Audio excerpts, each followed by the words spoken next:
Jon Jones, reported last week that he is coming back on December 29th, UFC 232, against Alexander Gustafsson. It's a rematch of one of the greatest fights of all time back at UFC 165, September of 2013. One man who was in his corner back then, who will be in his corner again, is the one and only Mike Winkeljohn, one of the head men over, of course, at MMA Jackson Wink in Albuquerque, New Mexico.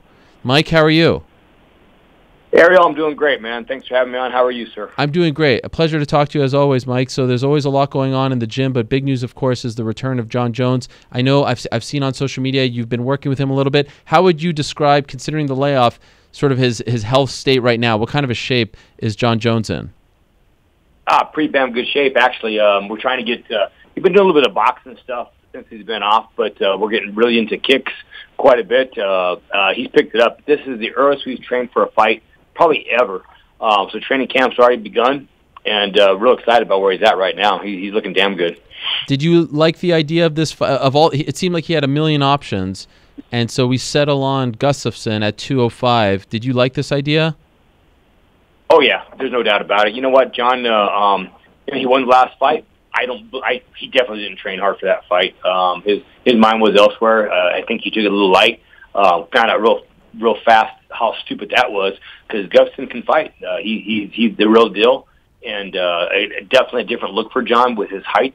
And this time we're going to try to make it a lot easier. I spoke to Jon about that fight a couple of years ago, and he told me as he was walking out to the cage in Toronto, he was saying to himself, I can't believe I'm about to lose my belt. I didn't train seriously. I didn't take this fight seriously. Did you feel the same way that night? Were you doubting whether or not he would beat Gustafsson that night in Toronto? No, I wasn't doubting he'd beat him, but I knew we were going to be in for a war, and it was going to be one of those fights that I'm always a believer in Jon Jones's heart and ability to figure shit out and come out on top. I just figured it was going to be one of those rough ones, and it was. There's no doubt about it.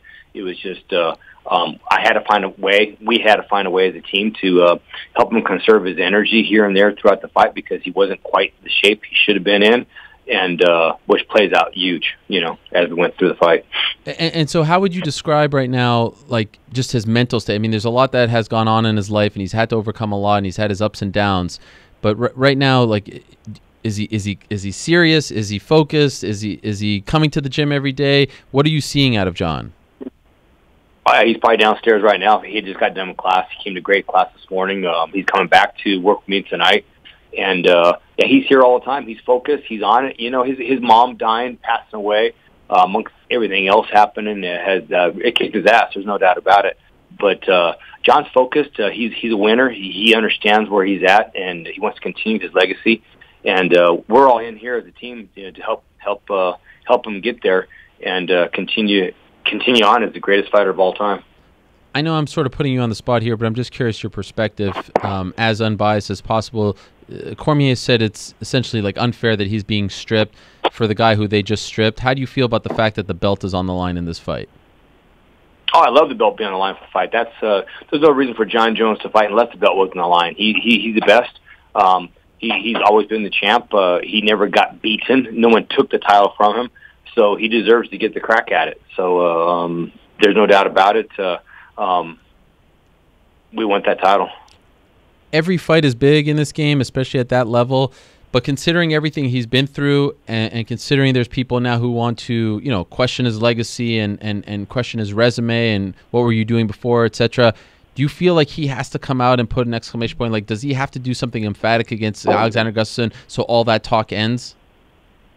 I don't think he has to do anything. He can win the fight, and he's still going to be the greatest ever. But with that being said, I would love to have to finish Alexander early in the fight. That definitely sets his place, makes his mark, and makes a statement, and that's our plan. I feel like one of the biggest fights the UFC can do is DC Jones 3 at heavyweight. Are you interested in that fight? Once Jon decides he wants to go up in weight, right now he's real happy being at light heavyweight. That's where his body's at. He's always had easy cuts. Going to heavyweight is something he'd have to do a lot of weight gaining, in essence. I'm happy with that fight. I think that's where it's going to end up. There's no doubt in my mind. I don't know if DC will want to fight him, honestly, after he sees the performance of Gustafsson. But I see that being in the books and the history. Well, so you think eventually it will lead to a heavyweight fight, not a light heavyweight fight? Oh yeah. Eventually he'll move up and take the heavyweight title as well. That's just part of the plan. That's what Jon Jones has to do.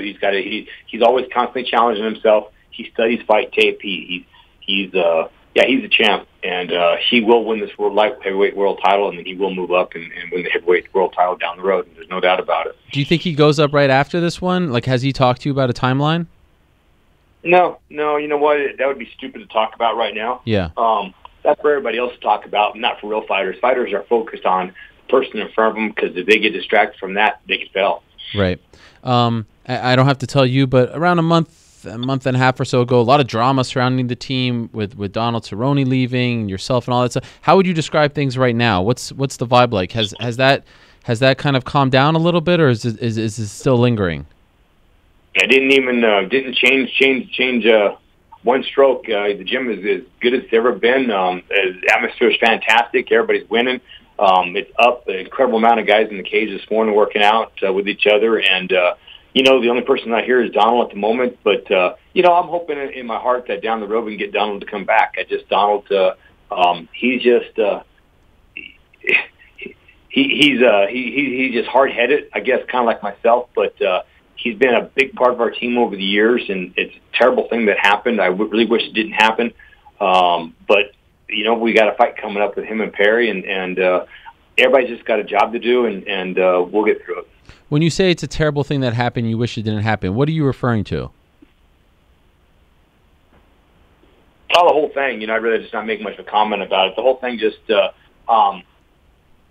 I really wish the guys weren't fighting each other, but now we're in, and so I'm 110%, motivated to help Mike Perry win his fight, and I'm sure Cowboy's 100% into winning his fight, and it's a sport, and we get through this. It's a bump in the road for the team, but the team's all together. The team's unified. Everybody's happy here, and the gym's going forward.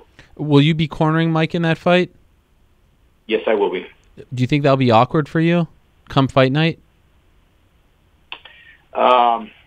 Maybe a little bit. You know what? Because I don't wish anything bad on Donald, but of course I don't want Mike to win the fight. I'm gonna do everything I can to help him win the fight.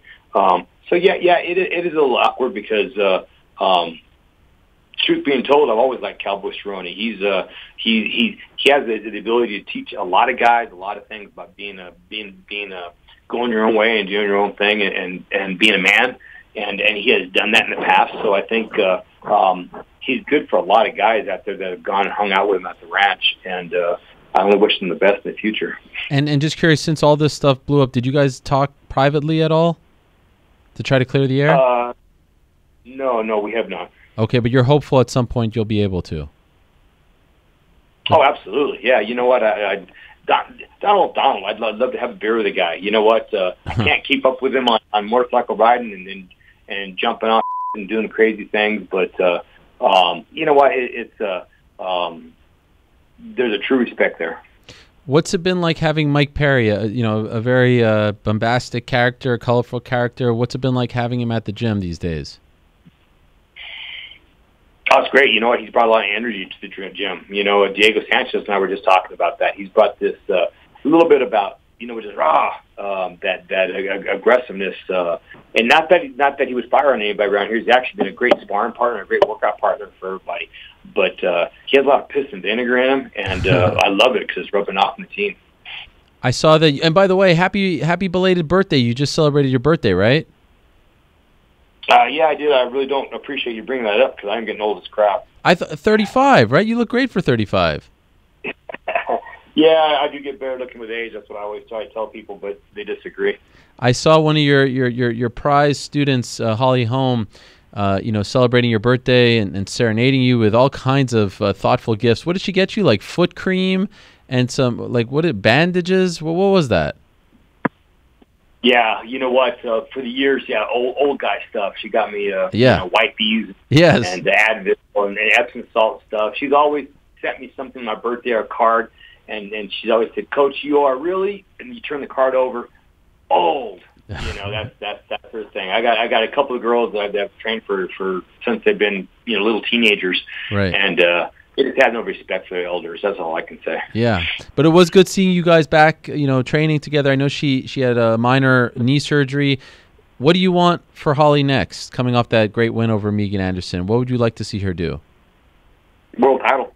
I was hoping for an interim world title shot. You know what? Nunes is fighting Cyborg. Well, here's the deal. Holly wants to go back to the 135 and win the 135-pound title. But in the meantime, I think that would be the perfect sales pitch for the UFC is have an interim title at 135. Holly fights somebody else, whoever it is. She doesn't care, and win the title, and then fight Nunes afterwards, if that's the case. Is that being discussed at all? We brought it up with the UFC. They haven't. There's not a lot of discussions behind it. I'm not sure what they're thinking. They're smart guys. The UFC is pretty damn smart at what they do. They're pretty successful, so hopefully they'll figure it out. Because I think Holly's marketable. I think she can fight, and I definitely know she can fight. Yeah. And when her head's in it, she can beat anybody in the world. When would you like to see her return? Probably January. Her knees, we're kind of easing back on the knee thing, but first of the year. Okay. Who right now at the gym are you very excited about? Is there anyone in particular that maybe we don't know, a household name that is a fresh face that you've been working on, that maybe you've been working with for years? Any name or two that really sticks out that we should look out for? Well, I've got like 4 or 5 guys that I think are the future world champions, but my problem is they haven't gotten to the UFC yet, except for one of them. And that I don't like bringing them up because it's going to be even harder for them to get fights. Okay. As it is, it's kind of it's like pulling teeth to get fights for these guys. But I got Bavon Lewis. He's fighting Uriah Hall on the 29th on Jon Jones's card. This kid's a big part of the future of the UFC as well as our gym. Real high on him. His very first fight in the UFC, and he's already fighting a Uriah Hall. Wow. When does that happen? Yeah. It'll fight. So he's very good. He looks a lot like Jon Jones how he fights. That kid just works his butt off in the gym every day. He's a good kid, very very intelligent, and he's got a fantastic future. Wow. Okay, so that's the one who's in the UFC, and then you're saying there are 3-4 others that you're high on, but you don't want to let the cat out of the bag, so to speak. Yeah, because it'll just kill them getting fights. It's as it is, it's hard enough to get these guys fights. Really? That's the crux. That's the crux. Is getting fights and stuff until you get picked up by the big organizations. These guys just don't get to fight. Nobody wants to fight them, so they're kind of dead in the water. So I just need a couple more fights out of them, and whether it be the Contender Series or maybe even Bellator, depending on what's going on out there, they'll be jumping in. Do you feel like in this day of social media with videos available and all that stuff all over the place, it's harder to get up-and-comers fights because people can look them up and be like, oh, no, I don't want anything to do with this guy, as opposed to maybe 15 years ago when there was less stuff out there for people to see? Oh, yeah, absolutely. There's not many guys out there that just want to fight anybody at any time. They always want that.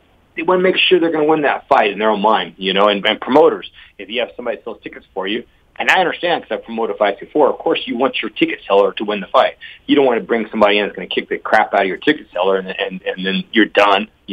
With that little bit of money coming in your pocket. So that's the crux. That's what's really hard is getting fights for so many fighters. Jones Gustafsson 2. What's the official prediction? What are you foreseeing? Oh, he's stopping Alex. Probably some ground and pound within 3 rounds.